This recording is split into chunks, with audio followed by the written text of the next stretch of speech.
LMTV Uganda program ebera step buzz banange mugamba muteno bagita LMTV let's go fast tugenda speed fete tudda mabega tewe tusalawo kuweereza tuba tusazeewo kuweereza bwe tugamba nti sawa yakola ebya sawa yakola tewaba kuzikiza okitegeera let's go fast nengamba buzako abantu mwenna banange mubale kutwagala mubale kulaba LMTV Uganda mubale kulikinga mubale kusubscribinga banange mbagala nnyo banange mbereyo ngamba lowooza ko ne wankwade sometime wazimba bulako ne yete mufayo eva mbere no ngamba banange abantu bange mbagala nnyo mwenna abatwabire Turkey abatwabire South Africa abatwabire Canada abatwabire Dubai abatwabire Turkey Louis abu Saudi my dear sister nkwagala nnyo consent oli bulungi covid no simanyi gere gya kutwalaganya n'ekyo nakyo kiri kijja kugwa nkoze ne mwana mlenzi Emmanuel omusajja omuwanvu oyo yakula naola munange gwentambude naye olunako olwalero ate amanya ne dobozi bamutako Sylvia nanyini go fire lady okitegeera ate nga nkoledde waneno ku Wilson Hotel awane Kasubi bobanga okirira emakerere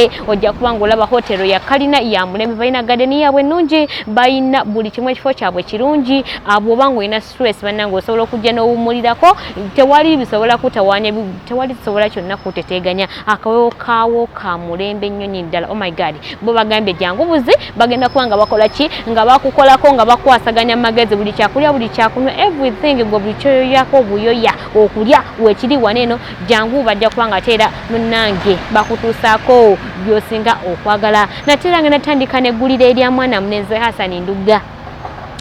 Nduga abadde nnyo mu scandals nyingi ndoza tuze tumulaba byavaayo bwe yali mu power n'avaayo n'agamba nti ate ngenze mu NRM n'avumirira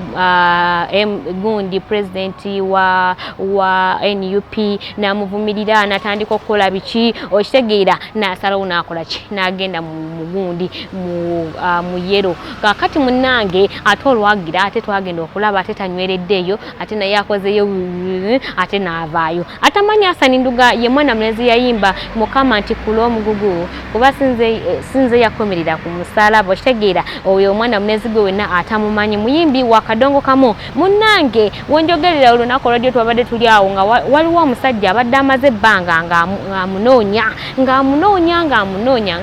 naye nga tamulaba naye nga mulowooza amunoonyeza kinno amunoonyeza mabanja munnange amubanja omwami we bamuyita Kayinga abadde amaze ebbanga ddene ng'anoonya Hassan Nduga yamuwa ssente omwaka ogwedde ennaku z'omwezi nga 3 Ogw'omunaana 2019 n'azimuwa kakati munnange Hassan Nduga nga yitibwa ng'agendewa omwami Kayinga ng'amugamba munnange mpola ku ssente omanyi bw'obanga ogenda kukola concert kiba kikwetaagisa ssente nnyingi munnange Hassan Nduga ng'agenda nga yeesitula ng'agendewa omwami Kayinga ng'amugamba mpola ssente n'omwami teyali mubi ng'akola ki ng'amuwa ssente naye okuva olwo taddangamu kumulabako taddangamu kumusasula bw'amugamba ssente nga Hassan Nduga yeebuzaabuza ng'agamba ngenda kuwa abadde amaze n'ebbanga ng'amunoonya kakati ne mwami Kayinga teyali mubi ng'afuna abavubuka be abamukolera ku bintu ng'abatandika okulinya Hassan Nduga akagere okitegeera ng'atandika okusuula enkesi bw'atyo munnange olunaku olwajjo twabadde tuli awo ng'atukwanako kasimu bannange aba LM mwategedde ntegedde Hassan Nduga waali koffe wangi ali luddawa ng'atutegeeza abasajja be bamuguddeko awo e Masaka omanyi Hassan Nduga ebintu bya Katonda bino yali yabivaamu